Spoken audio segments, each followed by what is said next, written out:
So what I thought I'd do today is just go over all the modifications that I've done to this Jeep. All these modifications, except for a few, and I'll point those out, were done at Park Jeep in Burnsville, Minnesota, by Dustin, the mechanic there. They were very gracious in allowing me to not only order this vehicle, but order all the parts that I wanted done, even though they weren't Mopar parts. The parts are all made in the USA, and as you'll see, they're super high quality, which is exactly what I was going for on this build. So let's take a look.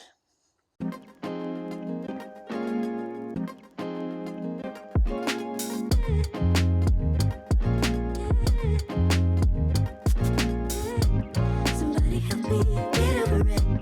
Somebody help me, yeah. Somebody help me get over it. Somebody help me.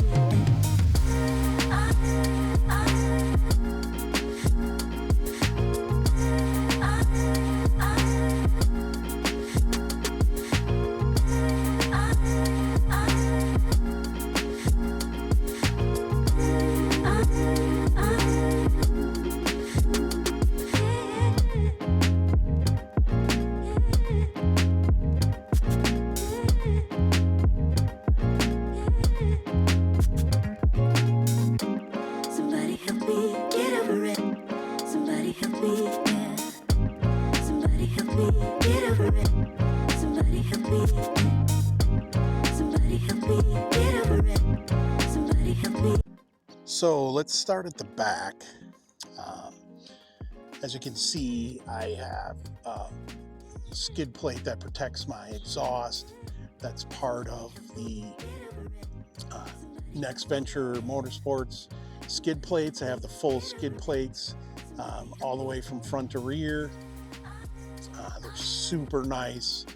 Um, I can rest this vehicle on them, and my vehicle is not going to get damaged underneath. I don't have diff covers yet. I don't know if you can see that, but it's something that I will get in the future. I did also get their rear bumper. This rear bumper has a tire carrier so that it can carry these 38-inch tires. They're Nitto Ridge Grapplers. Awesome tire. I'm very happy so far with this Jeep and how it's performed with these tires. It doesn't hit 8th gear as often as probably under normal conditions, but I still hit 8th gear often enough. Coming around to the side here, down low here, I've got the Next Venture rock sliders. They are solid steel. They are over 200 pounds, but they are going to protect this pinch seam underneath the Jeep. I can lay this vehicle on top of those, no problem. There's not going to be any damage. And I'm very, very happy with all the Next Venture Motorsports parts that I've put on this vehicle. I replaced my rear window, both windows on each side, with these Rotopack carriers. The 392 is going to drink a lot of fuel, and so I want to carry some extra. I'm probably going to carry some extra on my spare tire as well. But I opted for these window ones rather than the door hinge ones. I heard the door hinge ones can sometimes rub on your door and cause some damage. So I'm going to try these. Let's see how these work. And if I need even more fuel, I'll have to do that. These wheels are super nice. They're Terraflex wheels. They have two, as you can see, the two red stems. One is for airing down and one is for airing up. So one, I just turn it opens. I have it set so that it deflates the tire to about 16 psi. If I want to go lower than that, I just open it and let it go down lower than that. But I can just walk around, open these valves, and they air down for me without me standing there babysitting them. They match the bronze of the 392 very well, and I really like them. Next, let's talk about these graphics. I got these graphics from Underground Graphics. They do a graphics set that's similar to the final edition 392. You can see the decal on the side, and there's a decal on the hood. Very nice, super easy to put on. The Inevitable is a custom decal that they made for me. Again, very nice quality and looks pretty cool. Coming around to the front, I didn't do anything to the front of this vehicle. It came with the winch. I did put the Factor 55 Ultra hook on it, but I did not change the bumper. Coming around more here to this side, same as the other side. And let's take a look on the inside and see what the inside looks like. So on the inside, I'm using the bullet point mounting system for my phone. I have an extra one here for an extra phone. I also have one for a tablet in case I want to run navigation using an iPad or something. But for now, I'm using a Garmin Tread for nav, and I'm also using Onyx Off-Road on my phone. And like I said, I might rig up another one to hold a tablet for that. Other than that, I've not modified anything here. I do have the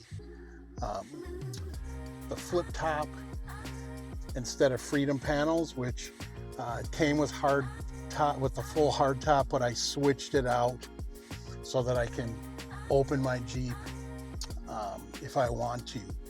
It's a little warm today. It's still early spring, but it's pretty hot, so the sun is burning down and I'm not going to open it today. I did change the seats out. This Jeep came with all red interior, and I switched that out because I wanted heated and cooled seats.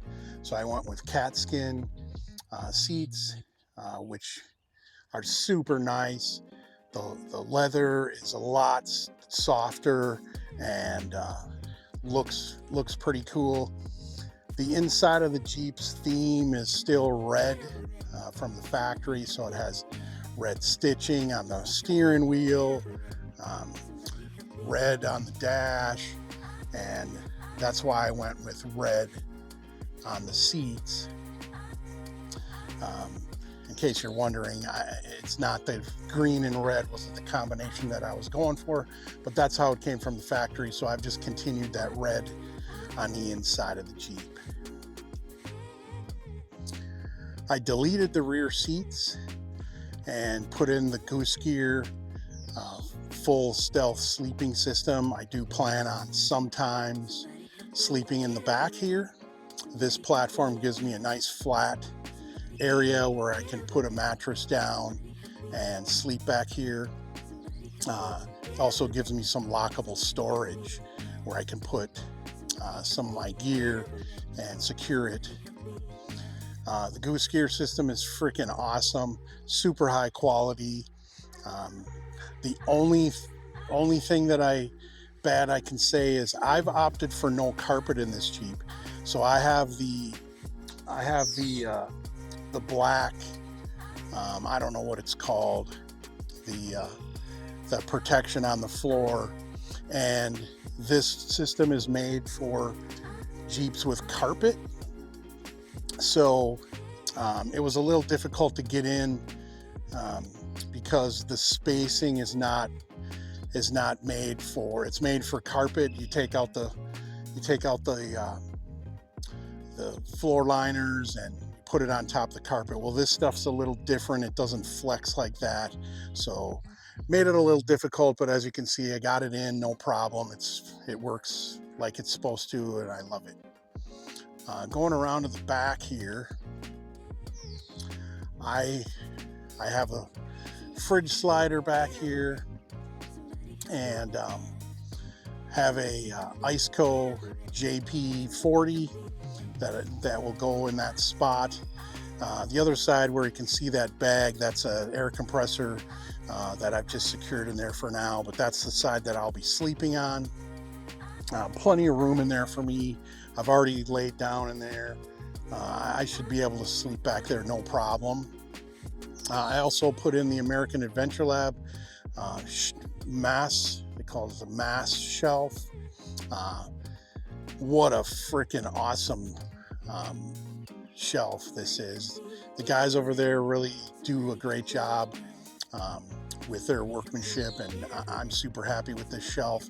It gives me an area to put some stuff, especially when I am sleeping in the back. I can put some of the heavier stuff on that shelf even, and it comes with, as you can see, it comes with the, I bought these to secure the cargo down here, super heavy duty. So I'll be ready to go when I need to put stuff up there, and I don't have to worry about it flying around in the cabin. Well, that's going to do it for this video. If you have any questions about any of this stuff that I've talked about here, there's more stuff I didn't go over, but if you want me to list a build sheet, let me know. I'll post that. But overall, this Jeep has been awesome. I've owned many Jeeps, like I said earlier, and this is by far the best Jeep that I've ever owned, and from a great dealership. All the parts that I put on here are super high quality. I didn't go over the lift. The lift is a rock crawler, 3.5-inch, no limits, long arm system. Makes this thing ride better than it did when it was stock. Um, I'm so happy with the lift kit, the rock sliders, and the skid plates on this thing. I can't even tell you. It was well worth all the money when they told me that I was spending all this money for stuff that nobody's going to see. But that's what you got to do when you're modifying a Jeep. You have to spend the money. If you're going to jack it up and put big tires on it, you got to put suspension, you got to put protection underneath if you're going to drive in those kind of conditions. And that's what I've done, because I don't want this thing to be broken down on the side of the trail. All right, that's all I got for you guys. Don't forget to like and subscribe, and hopefully I'll have another video out for you soon. Thanks for watching, and I'll see you in the next one.